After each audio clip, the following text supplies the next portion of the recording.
Time for the Saturday headlines. You know travel's not easy these days. Down to Florida for the GM's meetings, over to Vancouver for Canucks for Kids, then the podcast at 2 in the morning, then to Carolina, Toronto last night, and now here he is again tonight. Elliotte Friedman's decided to run last Saturday's headlines because he's been burning the candle. He's just going to talk about supplementary discipline and goalie interference again. It's all over the place. You know, the same people, Ron, who were frustrated last week by Goodis Matthews are showing the same frustrations this week with Greer and Zary after the game last night. Here's the play if you haven't seen it. Now, the Panthers were traveling today. That's why the announcement took so long that Greer will have a phone hearing tomorrow. But suffice it to say, a lot of people aren't satisfied. Zary is hurt. I believe he won't play tomorrow. We'll see how it goes from there. But, you know, here's the thing, and you heard George Parros talk about it this week, and we talked about it a week ago tonight. A lot of it comes down to history and precedents and what is the past and what have we seen. So over the last day, I've been looking at the interference suspensions, and the honest answer is they don't look like this. This is the longest interference suspension this decade. Brett Connolly, 4 games. Doesn't look like anything we saw last night.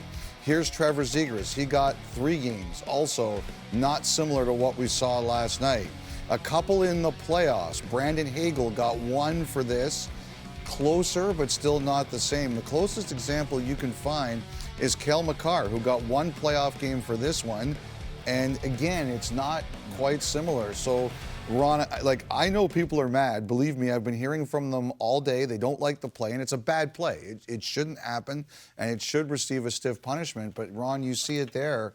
It's just the precedent isn't there. And, you know, George Parros talked about precedent this week, and if players want to change it or people want to change it, that's what this summer is going to be for. But you can already see where this is going. Well, the escalation of examples, both on the knee and in this case, a hit from behind is ludicrously dangerous. Yep. You know, that he's defenseless, and you know how serious that can be. But all those examples, if it's 4 and 5 games, it's not working.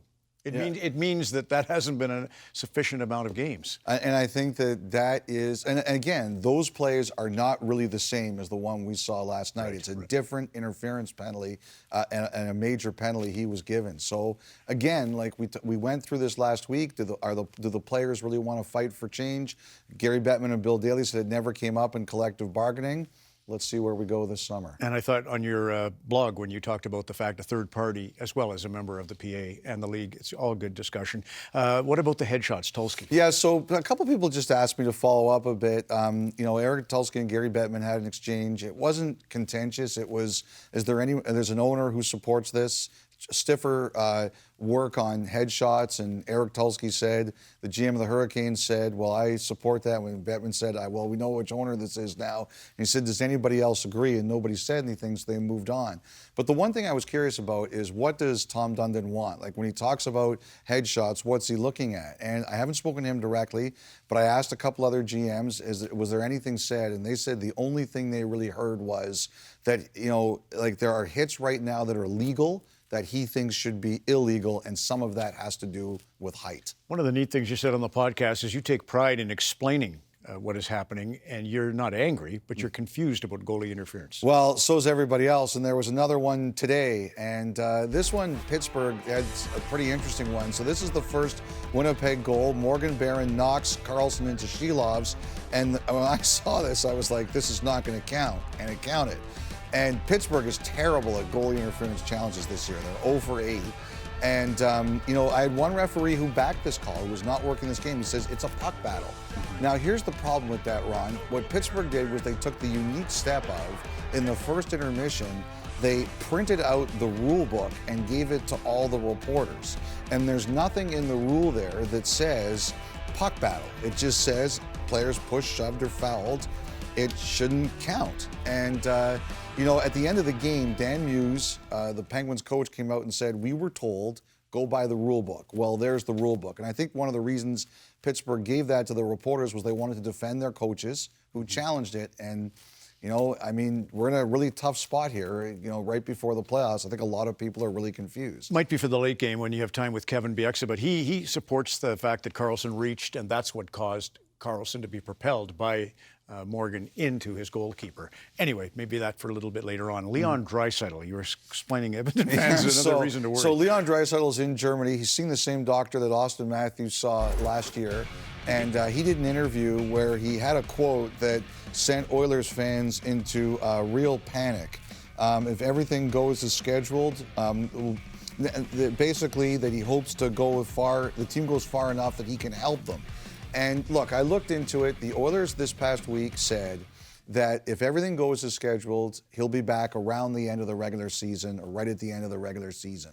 That timeline right now has not changed. And I understand why Oilers fans were in a panic, and I know why they were really upset about this.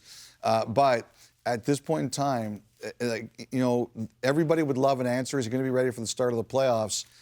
As long as he goes through everything in rehab properly and he's not having surgery and he was walking around there, the feeling is the timeline hasn't changed. We'll just have to see how things unfold. And a quick note on junior. Yeah, so one of the other things that was discussed was 19-year-olds in the AHL. It's not allowed right now, but there is room for it. And what the league and the CHL and the AHL are working on is a proposal that will allow 19-year-olds who've been selected in the first round to play in the AHL as soon as next season.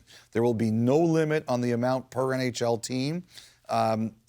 People don't think there's going to be a ton of them, but teams didn't want a limit. If they had more than one, they wanted to be able to send more than one. That's what they're working on. The NHLPA still has to approve, but that's what they're working on. 19-year-old first-rounders being allowed to play in the AHL as soon as next year. Terrific, Elliotte. Saturday headlines, and you can check out the 32 Thoughts podcast, which is presented by your local Toyota dealer, available wherever you find your podcasts.